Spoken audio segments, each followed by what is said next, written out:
Welcome to Chapter 9, Community Ecology. In this chapter, we will explore how different species interact and live together in the same environment. It's all about understanding how nature works as a team. And here is our learning outcome of Chapter 9, which is explain the concept of niche and distinguish R and K selection.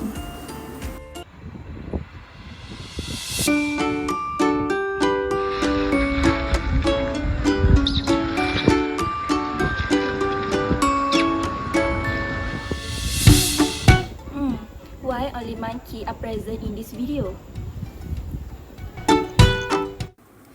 Let's now take a look at the concept of the niche. A niche is basically the role or job of a species in its environment. First, a niche reflects what a species needs to survive, like its habitat, food behavior, and even its physical traits. According to Grinnell in 1928, a niche is like a specific space in the environment that a species occupies, a little section where it fits in best. Then, in 1927, Elton described a niche as the role of an organism in the community, like what it eats, what it eats, and how it interacts with others. In simple terms, ecologists define a niche as everything a species need to grow, survive, and reproduce. This includes food, shelter, and interactions with other organisms. So, every species has its own job and space in the ecosystem, and that's what we call a niche. Now, let's talk about a more detailed idea of niches by George Evelyn Hutchinson, who is often called the father of modern ecology. In 1957, Hutchinson introduced a more scientific way to define a niche.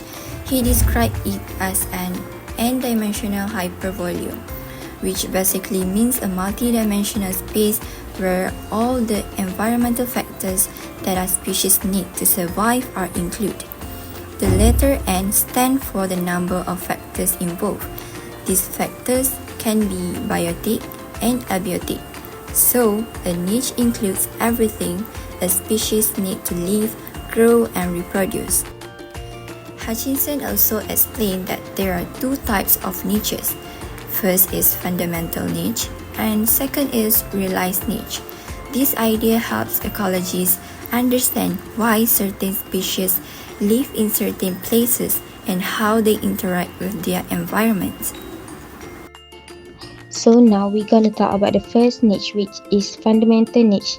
The fundamental niche refers to the full range of environmental conditions under which species can survive, grow, and reproduce in the absence of interspecific competition or other biotic limitation. It is primarily determined by abiotic factors such as temperature, humidity, soil type, and availability of resources like water and light. This concept represents the potential ecological space a species could occupy based solely on its physiological and biological characteristics. Now, let's take a look at example 1 of fundamental niche, which is red-winged blackbird. The fundamental niche of red-winged blackbird includes a broad range of abiotic environmental conditions under which it can survive, grow, and reproduce without being limited competition. The habitat for this species is freshwater and brackish wetlands, marsh, meadows, and even agriculture fields. Their climate is they can tolerate a wide temperature range from cold northern climates of Canada in summer to warm southern United States or Mexico in winter. Their nesting conditions are the species can nest in various types of vegetation, including cattails, reeds, grasses, and scrub, as long as water or dense cover is available for protection. Their diet is omnivore. The second example of fundamental niche is polar bear. Polar bear includes a broad range of abiotic environmental conditions under which it can survive, grow and reproduce without being limited by competition.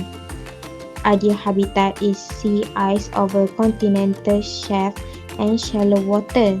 Polar bears are highly adapted to cold Arctic climates with thick fur and a layer of blubber that insulates them from being freezing temperature.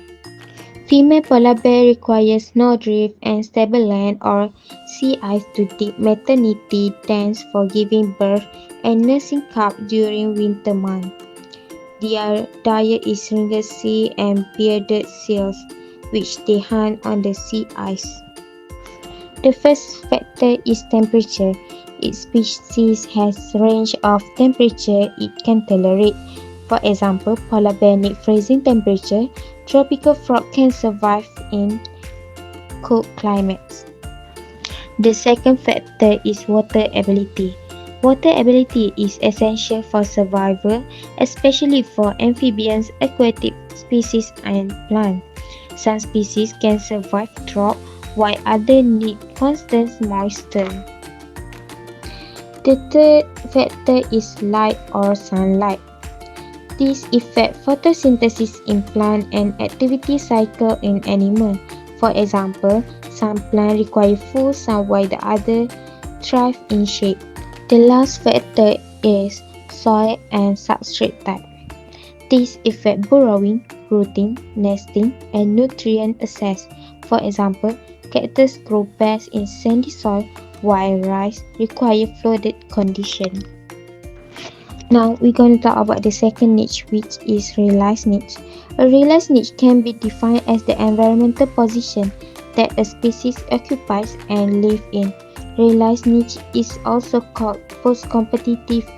Realized niche is the result of the presence of limiting factors such as food, light, water, and the presence of other species. A realized niche is therefore defined as the space in the environment where a species is more highly adapted to play its role and reproduce.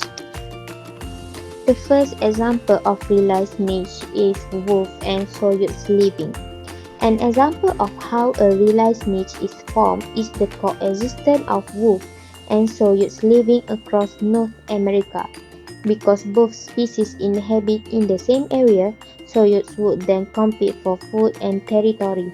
The realized niche for coyote was small due to the more aggressive nature of wolf. Next, the second example of realized niche is bluegill fish and predators. Based on Warner's research, bluegill fish were studied by dividing a pond and placing a predator on one side. Three sizes of bluegill, which is small, medium, and large, were observed.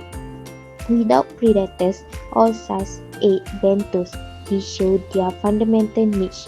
There are three factors that influence realized niche, which is competition, predation, and human impact. The first factor is competition. Organisms often compete for limited resources such as food, space, and mates. When one species is more efficient, others may be pushed into a smaller niche or forced to shift habitat. The second factor is predation. The presence of predators can restrict where and when the species is active.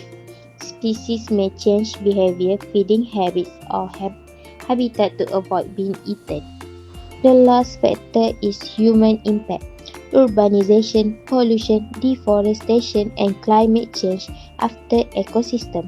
This can cause species to shrink or shift their realized niche or lead to extinction.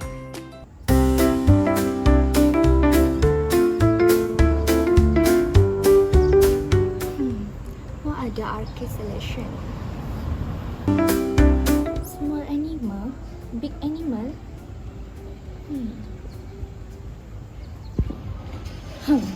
Let me find some video so I can understand more about arcade selection. Now, take a look at the arcade selection theory. This theory was coined by ecologist Robert MacArthur and E. O. Wilson in 1967. based on their work in island biogeography. R and K selection theory relates to the selection of traits which promote success in particular environments. Now, let's look at the characteristic of R selection. These organisms have small body size. This allows for quicker growth and development. They reach early maturity and rapid development. They grow and mature quickly so they can reproduce early. They reproduce large number of offspring. To maximize the chance of some individual to survive and reproduce, they use little energy per reproduction unit because they reproduce large number of offspring. They also have high reproduction rate because they reproduce in large number to increase their chance of survival. These organisms are short-lived individuals. They have short lifespan, so new generation can take over and quickly adapt to changing environment. They have minimal parental care. They invest little time and energy in raising their offspring, often leaving them to survive on their own.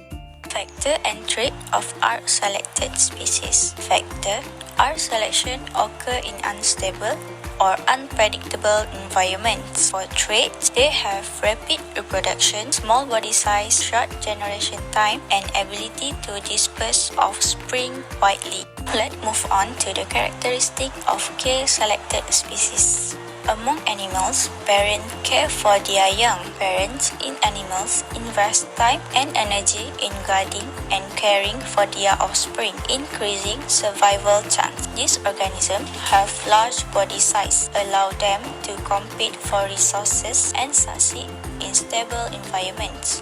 They have late maturity and develop gradually over time. Slow development, which they develop and reach reproductive age more slowly, allowing for increased time for learning and development. The K-selected species have low reproductive rate. They reproduce less frequently, focusing on quality rather than quantity of offspring. Use few seed, egg, or young. Few offspring are produced at a time, but each has a higher likelihood of survival. These organisms are long-lived individuals. These individuals have longer lifespan, living for years or decades. Much energy used to produce one per reproductive unit. A lot of energy and resources are invested in every unit of reproduction to have it grow and survive.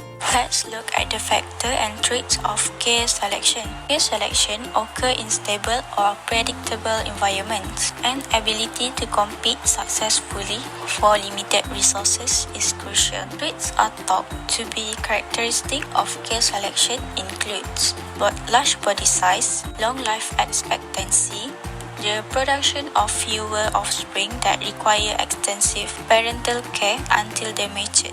Organisms whose life history is subject to K selection are often referred to as K strategies or K selected.